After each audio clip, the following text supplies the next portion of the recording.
So hanggang ngayon mga idol ay usap-usapan itong hindi paglalaro ni Kai Sotto sa nagdaang semifinal match natin laban sa bansang Brazil. Sa kabila ng pagbubuni ng maraming mga Pinoy basketball fans kahit pasabihin natin na hindi natin nakuha ang tiket papuntang Paris Olympics, ay marami pa rin ang mga lumulutang na bashers nitong si Kai Sotto at kasama na rin na sinisisi ng ilang mga fans ay ito namang si Japet Aguilar. Pero mga idol, paarbor muna tayo ng isang like at share para sa video natin ngayon bilang suporta. At pa-subscribe na rin para sa mga yun lang napadaan dito sa ating channel. Matapos ang kampanya ng ating national team na Gilas Pilipinas sa kakatapos na Olympic qualifying tournament, ay masaya pa rin at proud ang maraming mga Pilipino dahil hindi naman inakala ng lahat na makakaabot hanggang sa semifinal round itong Gilas Pilipinas. Gaya kasi ng alam ng lahat bago pa man lumipad ng Riga, Latvia ang ating delegasyon, ay marami na ang nagsasabing tatambakan lang tayo ng mga naglalakasang European teams na yan, partikular na ang bansang Latvia na siya ring host sa nasabing torneo. Pero kabaligtaran ang nangyari. Ang Latvia ang siyang tinambakan natin at nagawa pa nating maipanalo ang nasabing match-up.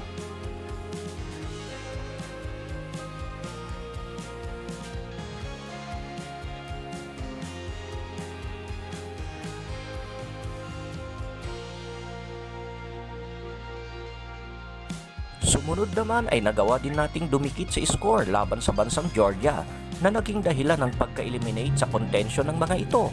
Masaya man tayo matapos ang laro laban sa Georgia, pero kinutuban na ang maraming mga Gilas fans na baka hindi makakapaglaro sa semifinal round itong si Kai Sotto. Ito ay matapos siyang magtamo ng injury sa kanyang tagiliran sa nabanggit na laban.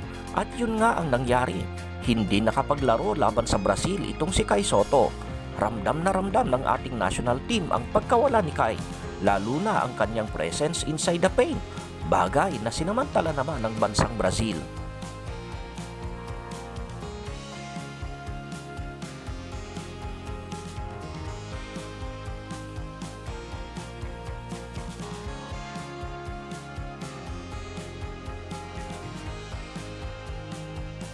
Nakipagbakbakan naman tayo hanggang sa dulo laban sa bansang Brazil, pero sa dulo ay natalo pa rin tayo.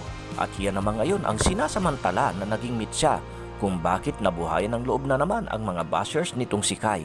Kaya siyempre umasa tayo na makakalaro siya ngayon. Dahil bruise lang yung Oo. sabi walang Hindi fractured. Walang fracture, walang so everything. Ano yun, sa ribs? Ribs ba yun? I think sabi niya sa right up, sobrang sakit daw nung day na yon. Tapos naglagay siya ng wording niya na sana bukas wala na. So masakit lang. But I think pwede niya sanang ipilit. Tama ba? Siguro If I'm hindi not na rin mistaken, na- ayokong mali. Hindi, baka pinoprotect din siya ni Tim eh. Oo, mahirap Paano ipilit. ipuputik? Wala na yung next game. Hindi, baka mamaya kasi tamaan. Hindi, ulit. baka Yung he's yung parang nisip niya yung health niya.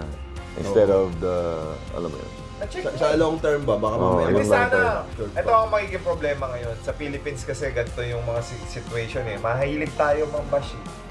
So, ang mangyayari ngayon yan, ibabash na naman si Kai Sotto. Kawawa naman yung bata. Hindi naman natin alam kung ano yung reason. Baka siya ibabash. Hindi naman niya kasalanan. Ako bro, unang-una, siyempre proud tayo sa Gilas. Para sa iba ay ito daw si Kai Sotto ang may kasalanan ng lahat kung bakit daw tayo nalaglag sa semifinal round.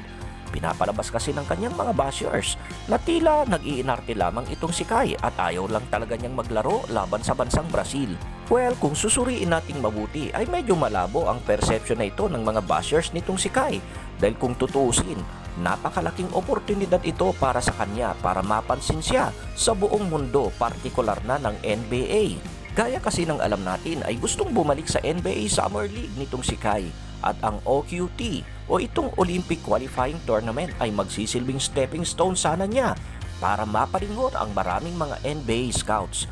Ibig lang sabihin malabo pa sa sabaw ng pusit ang ibinabatong mga paratang dito kay Kai Sotto. Pero liban sa kanyang intensyon na mapansin ng maraming mga NBA scouts, ay nandyan din ang patotoo na nakipagbakbaka naman talaga itong si Kai Sotto laban sa Latvia at Georgia kaya nga nagtamo ito ng injury.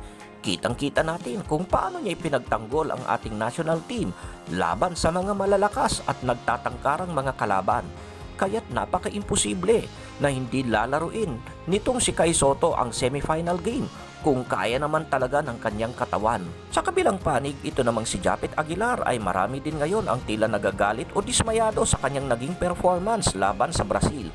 Well, may mga senaryo naman talaga sa nasabing laro na nakakapanghinayang at nagkaroon ng maraming turnover itong si Japet Aguilar. Kahit maraming nagsasabing bakit pa kasi ito isinama, hindi naman ito deserving at napakatanda na. Sa bagay na yan ay maisip sana din ng ilang mga fans o bashers na kung si Japet mismo ang tatanungin, ay makailang ulit na siyang nagsabi na ipapaubayan na niya ang kanyang slot sa mga batang players dahil nagkakaedad na nga ito. Pero ang totoo niyan ay kinausap lang siya ng masinsinan nitong si Coach Tim Cone na kung maaari ay wag muna itong magretiro dahil na-injury nga itong si Edu at siya ang kapalit. So hindi rin kasalanan ni Japet ang pagkasama niya sa lineup. Sa totoo lang ay hindi lang naman itong si Japet ang may masamang laro sa matchup natin laban sa Brazil. Maging itong sina Chris Newsome, Carl Tamayo, Junmar Fajardo ay may mga error din at turnovers sa naturang laro. Sina Dwight Ramos at Justin Brownlee din ay aminado na hindi rin naging maganda sa gabing yon ang kanilang mga laro. Kung ganon, unfair naman na pagbuntunan ng sisi sina Japet Aguilar at itong si Kai Sotto. Actually, marami talagang nagtataka bakit kaya naging masama ang laro ng ating mga Gilas players sa gabing yon laban sa Brazil. Well, hindi na rin yan dapat ipagtaka dahil ang mga European coaches na mismo ang nagsalita na naging threat sa kanila ang bansang Pilipinas kaya't pinaghandaan nila itong mabuti. Bago pa man nagsimula ang semifinal round, ay aminado sa mga interview itong coach ng Brazil na talagang pinag-aralan nila tayong mabuti at pinaghandaan dahil naging aral sa kanila ang pagkapanalo natin sa bansang Latvia. Nakakalungkot man pero nakaka-proud pa rin na isipin kung paano natin nakuha ang respeto ng iba't ibang mga European basketball teams. Para sa mas malalim na pangunawa at persepsyon, dapat nating ikatuwa pa rin ang lahat dahil ang overall performance ng ating national team sa OQT na yan ay nagpapatunay na may magandang patutunguhan ang ating programa under Coach Tim Cone.